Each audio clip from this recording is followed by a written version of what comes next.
پہلا مشرک، دوسرا مشاحن۔ مشاحن کیسے کہتے ہیں؟ دل میں بغض رکھنے والا، کینہ رکھنے والا۔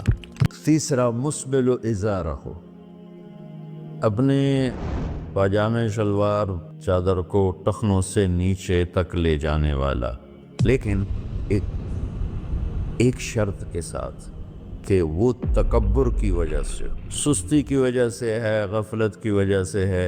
چونکہ جب آپ نے ایک مرتبہ اس کے بارے میں بات کی تو حضرت ابوبکر صدیق نے کہا یا رسول اللہ، میری چادر، عرب چادر باندھتے تھے جیسے ہمارے پنجاب کا لباس چادر تھا، اب وہ کم ہو گئے۔ ہماری تو بزرگ عورتیں بھی اور مرد بھی سب چادر باندھتے تھے، شلوار تو کسی کو پتہ ہی نہیں ہوتا تھا ہمارے بچپن میں۔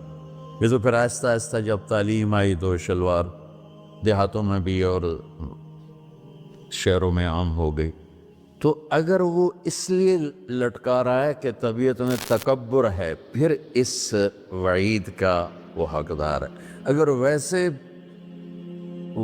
اس کی نیچے جا رہی ہے تو میرا مالک ایسا، وہ تو ہے ہی رحیم و کریم، ہے ہی رحیم و کریم، ہے ہی رحیم و کریم۔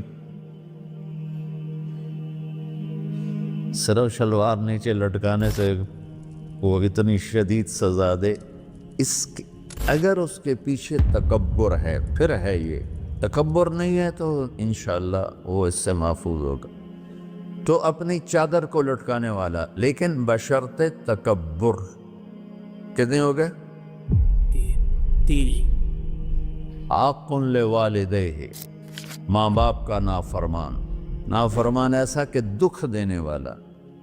چھوٹی موٹی اونچ نیچ تو ہر بچے سے ہو جاتی ہے، جن نے والدین کو ٹکڑے ٹکڑے کر دیا ہو اور ان کو دکھ دے دے دے دے کے ان کا سینہ چیر دیا ہو، چونکہ عاق کہتے ہیں پرزے کرنا کسی چیز کا، تو اپنے دکھ دے کر، اپنی بدتمیزی کے ساتھ اس نے ماں باپ کا دل زخمی کر دیا ہو، ایک یہ نہیں معاف ہوتا۔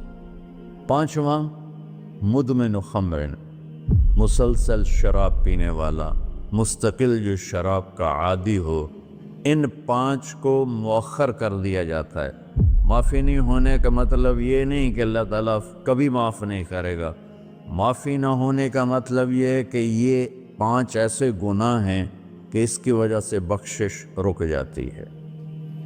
اگر وہ شرک سے نکل آئے، وہ کینہ سے نکل آئے، وہ تکبر سے نکل آئے، وہ والدین کی نافرمانی سے نکل آئے، شراب چھوڑ دے، تو ان کی بھی بخشش ہو جاتی۔ جب کوئی توبہ کرے گا فوراً بخشش ہو جائے گی۔ نہ 15 شعبان کی ضرورت ہے، نہ لیلۃ القدر کی ضرورت ہے، نہ بیت اللہ جانے کے ساتھ توبہ کی شرط ہے۔